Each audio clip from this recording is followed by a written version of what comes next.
Imagination, développer son imaginaire. Bonjour, eh bien nous répondons toujours à cette fameuse question, quelles sont les qualités nécessaires pour être un bon comédien? Alors on avait vu qu'il fallait être détendu, puis concentré, de façon intermittente en fonction du texte, du scénario, de la scène, de la pièce, bref, il y a une vidéo là-dessus. On avait vu aussi l'importance de la diction. Aujourd'hui, on voit l'importance de développer son imaginaire.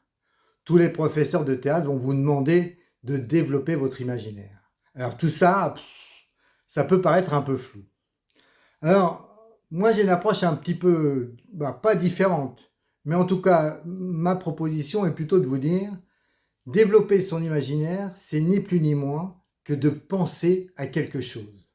Parce que le cerveau humain, il est fait ainsi. On a tout de suite, lorsqu'on pense à quelque chose, des images mentales qui commencent à se créer dans notre cerveau.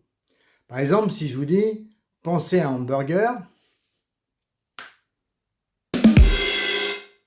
eh oui, un hamburger est apparu dans votre cerveau.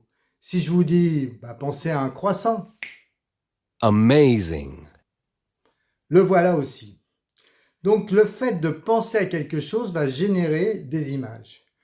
On avait parlé de choses, mais là, si je vous demande de penser à ce que vous avez fait hier soir, eh bien, vous allez avoir des images de ce qui va se faire, de ce que vous avez fait.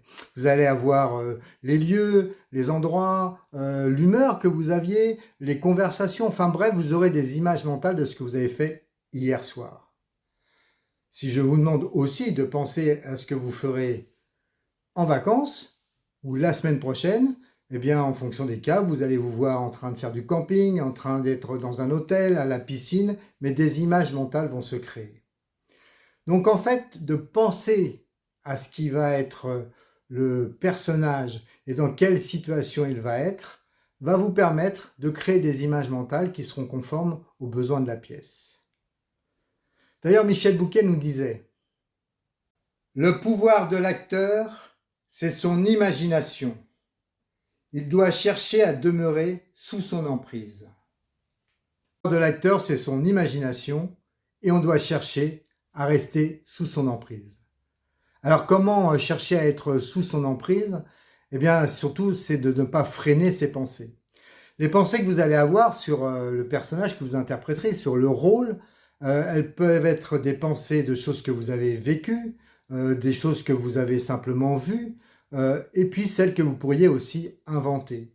Voilà, si vous devez interpréter quelqu'un qui est en pleine guerre, si vous n'avez pas fait la guerre, vous avez à votre portée les images que vous avez vues dans des films, dans des pièces de théâtre peut-être éventuellement, et puis celles que votre imagination va elle-même créer. Vous voir vous traîner dans la boue, être au milieu d'un champ de mine, bref, votre imagination, vos pensées doivent utiliser à la fois ce que vous avez vécu, ce que vous avez vu, et éventuellement ce que vous allez créer. Donc en fait, il n'y a pas de limite.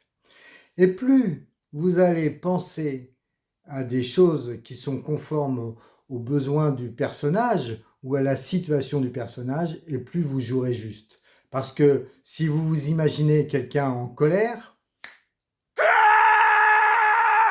votre interprétation, vos mouvements seront bien évidemment conformes à ce que vous avez pensé. Alors, pour vous aider néanmoins à cela, j'ai fait une vidéo sur le Si magique de Stanislav Stanislavski. Allez voir cette vidéo, ça va vous permettre de savoir comment générer des pensées et l'idée d'être dans tel ou tel personnage. J'ai fait aussi une vidéo sur la nécessité d'être en action, puisqu'un personnage est avant tout une personne en action. Donc avec ces deux vidéos-là, eh bien, vous allez pouvoir essayer de trouver les meilleurs moyens pour vous imaginer, penser à ce que doit être le personnage. Surtout, lâchez votre pensée. Ne vous restreignez pas à des choses de base. N'hésitez pas à aller le plus loin possible. Plus vous serez précis dans vos pensées, même si vous les inventez, et plus le personnage que vous allez interpréter sera juste et les gens rentreront dans votre jeu. Voilà, très rapidement sur cette qualité de développement de l'imaginaire. Le développement de l'imaginaire passe par pensez aux choses que vous voudriez que votre personnage fasse ou que le personnage doit faire. Enfin bref, pensez. Et c'est beaucoup plus simple que de se dire développer son imaginaire. À très bientôt et n'hésitez pas à regarder les autres vidéos. Bye!